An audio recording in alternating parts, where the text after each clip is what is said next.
Welcome back to the Red Hot Trackday Prep build diary, whatever you want to call it.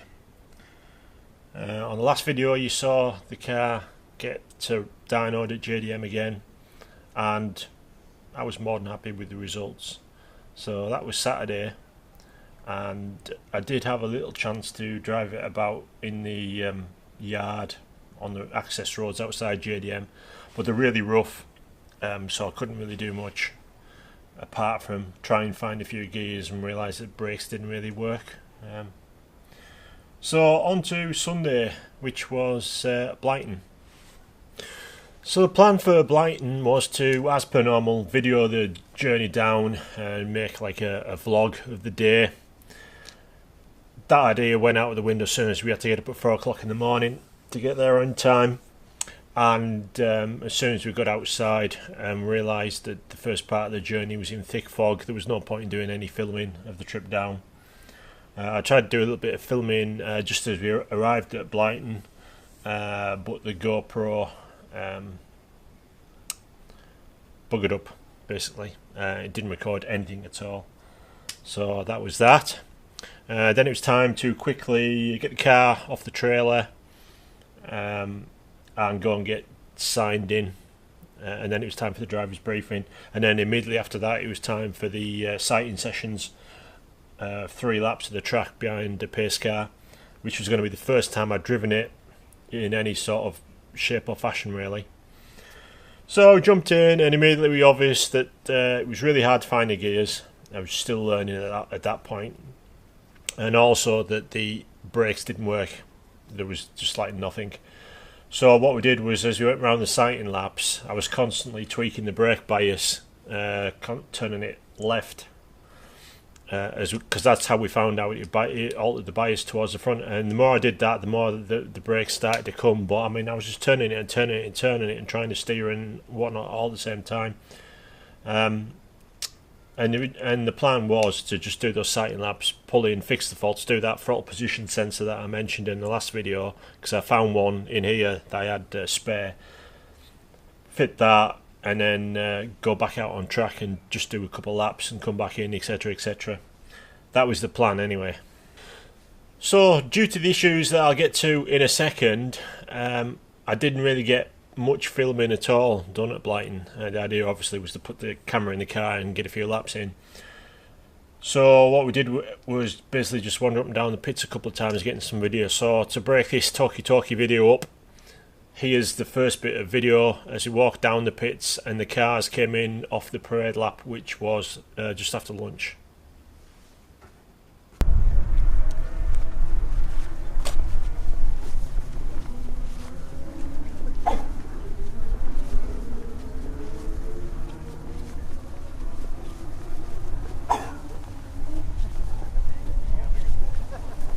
See that?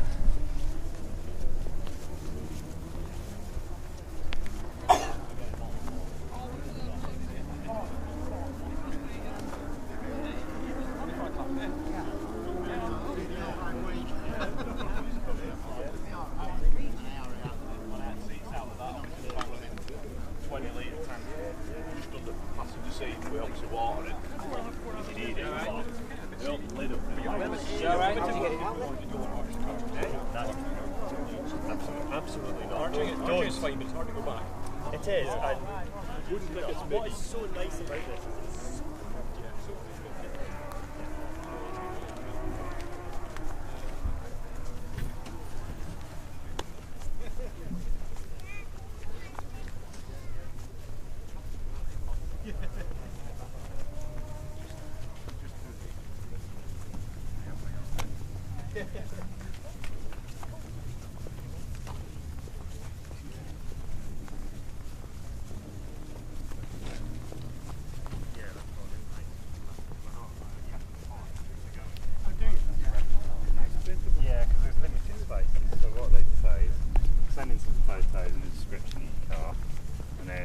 is sort of almost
Okay, so that's taken us to lunchtime, as you can see, or as you could tell by that. What did I do all morning? Well, I spent a lot of time talking to people, which I'm not saying it did now, but it was good crack and it was really hot. And to be fair, we were already starting to flag slightly. So you might ask, what have I been doing all morning? Well, I replaced that throttle position sensor. I had to adjust the brakes more. I had to adjust the suspension on the back left because it was still too low, or remains too low anyway. And I also had to look at the suspension on the front left because when we looked at it parked up, there was like massive amounts of negative camber, which I thought was obviously wrong.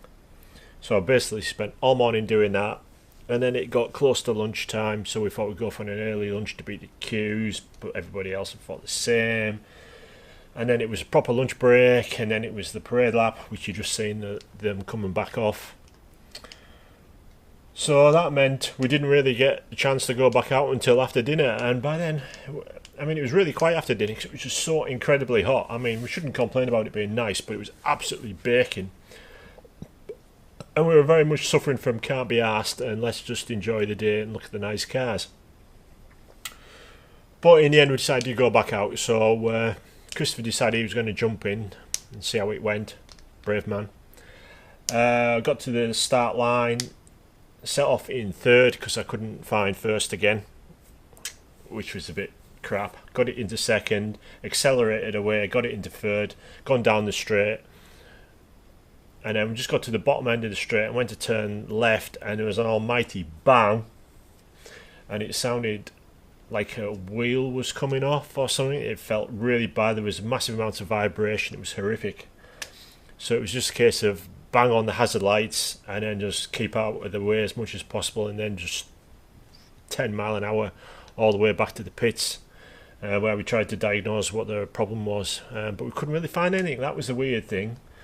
And then in consultation with some other people, we thought it could be the drive shaft is too long and it's binding, and because I brought that wheel in, it's made the drive shaft tight, and the knee side drive shaft is tight compared to the offside, and we think that could be an issue. On the dyno, Jonathan did say there was a bit of a weird vibration and he wondered if there was a tight drive shaft.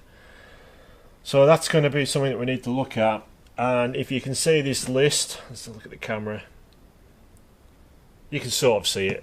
Trust me, it'll do. New item on the list is to look at the shafts and the CV, so that's quite an important one. I did start to lift the ride height up because it's settled too low again, and it just needs lifting up everywhere, and that's obviously going to influence all the suspension angles, so that needs sorting. So let's go through the list of the red hot stuff. Brake bleeding, leak at offside front, well that's still there, so that needs sorting. It's only very small, but I'm going to have to dismantle half the front brakes because it's where it goes into the caliper. Sort out the wiring issues, well that's part done. Well, I think that's now fully done, for the moment anyway. Dashboard is to fasten. It's still not fastened at the back edge, but it's a very low priority, that. Fan control, we noticed on the dyno that it was getting hot and the fan wasn't kicking in, and I couldn't remember how the fan was wired, so I'm going to have to look into that. I did remember that the fan was wired via the temperature gauge last time, and it controlled, there was an output which controlled the diode relay and then it triggered the fan, etc. I honestly can't remember if I've wired the fan into the ECU or not, so I need to do that, so that's quite important. Redo the tracking, well that's going to be a consequence of altering all the suspension anyway. The rear shock spherical bearings, so it's still enormous banging noises from the back, so we're going to have to look at that at some point and work out what it is. Whether I even start putting some rubber back into the suspension just to give it a bit of softening, because it's terrible at the moment. Bulkhead wiring, blank plate, carbon fibre. I can picture it in my mind's eye, it's somewhere safe, but I just can't remember where that safe place is. Dyno tune, more needed, well that was 5th of May, so that's done. 186 horsepower and 170 pound per foot of torque, that'll do me. it's going to be more than enough when we've got all these other things to sort through.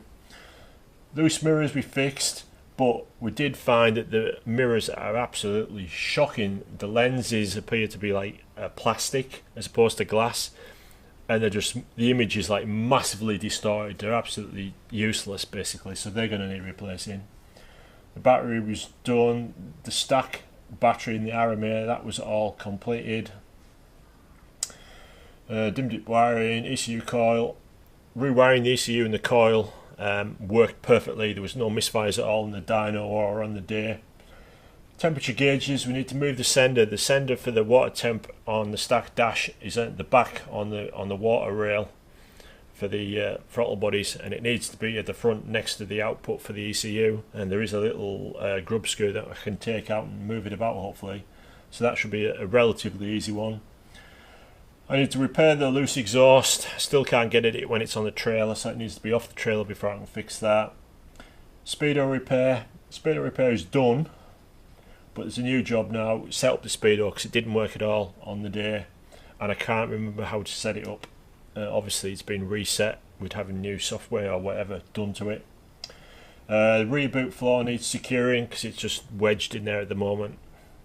As I said, I need to set up the speedo and then the shafts and the CV, and then the rest is bumblebee stuff. Still waiting to get the bonnet sorted on that, and I need to sort out the offside disc. It used to be warped, it pulls really bad to the left now under hard braking. But they've done a fair few miles of those discs, and they've done 1-2 track days now, so it's to be expected. Yeah, so that was that. So next I'll show you the second little bit of video that we took, and basically that was just walking back up the pits after back up the paddock after the cars had come back in and parked up from the parade lap.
Take a dive for a while, didn't they? They were taking a bit of a dive when I sold it.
Right, so I've obviously got quite a big job list to do, and we decided that we're definitely not going back to Blyton next year unless we've got a sorted car. I mean, we've got plenty of cars to choose from, but it's getting more and more track orientated, I think, and I really want to take that because it is a track car. I take the red out. So what we're going to do is we're going to work through this list over the next 12 months, ready for Blyton part. It'll be number 6, I think it'll be. Yeah, Blyton number 6. and make sure it's ready to go this time. I can see the potential now with the car as well. Before, I've never been able to drive it, and even just moving it about with the unit. The other day when I was cleaning the trailer and things, I was finding the gears a lot easier, but it's just such tiny movements from first to fifth. It's just like millimeters. It really takes getting used to. But I think if we work through this list over the next 12 months while working on the rest of the cars, we'll be ready for Blyton 2019. Fingers crossed anyway. So by mid-afternoon we decided we'd had enough. We weren't going to try and do any more fixes. We could have tried lifting this front suspension up to alleviate the drive shaft issues perhaps, but we were knackered, and it was baking hot and the track was really quiet. I think a lot of people were feeling the heat both in the cars and in themselves. So we decided to call it a day, and I did this next little bit of short video just sitting in the back of the van chilling before we set off home. Just my thoughts there and then as they came to me. So that'll be it. Well, it's Blyton completed for another year. Of course, the red hot didn't go exactly to plan, although I did do 4 more times laps than I did last time, which was 4 years ago. But if I told you I only did 1 lap last time, it doesn't sound so good. Brakes started working towards the end a little bit. We worked out to turn the bias adjuster fully to the left, and the pedal came up, so it looked as though felt as though we had some brakes, although it was still a bit wooden, but we didn't really get a chance to get them fully bedded in. It did the 3 sighting laps, and we had a whole list of things to sort out from yesterday from the dyno session, like that front position sensor, ride heights, there was a wheel alignment issue, whole list of small things that needed looking at that we got done in the morning. Then went out in the afternoon and tried to do that 1 lap, and it didn't sound good at all. Loads of vibration. I think it might be the drive shaft on, I don't know which side it'd be, but drive shaft issues I think. We think it could be too long, because what I did do was I had a massive amount of negative camber on the passenger side, and I pulled the wheel in, and that could be just compressing the shaft too much, because it was horrific. We set off down the start finish straight and eventually found A gear, because I still haven't got that sussed, and it felt like the wheel was coming off, so we just hazards on and just crawled around the lap. Every time you tried to put it on any sort of speed at all, it was absolutely just vibrating like hell. So I had to I checked all the lug nuts, the wheels were tight, so I had to play up and down the paddock road, and it was seemed to be alright, but I couldn't really tell. It just wasn't going quick enough, and the paddock road's too rough to really be able to test it to any degree. So we just decided it's getting late, let's just put it on the trailer. But it's getting there, starting to learn where the gears are, but it's just such tiny gaps between them. It's really hard to find until you start to get into the feel of it, especially when you're under pressure. Yeah, so that's it. We're going to go and see my man Ian about these tyres I've bought. I've got a windscreen that I bought of Stu from the Mark 1 forum. But it's been a cracking day. It's absolutely boiling hot. It was almost too hot to be doing it, to be fair. It was almost a day to just sit in the shade and watch the cars. There's some really nice cars here today, but by God it was hot. And we were absolutely sweating with covered arms and all that sort of stuff in the car. There's just not enough ventilation in the cars. So that's it.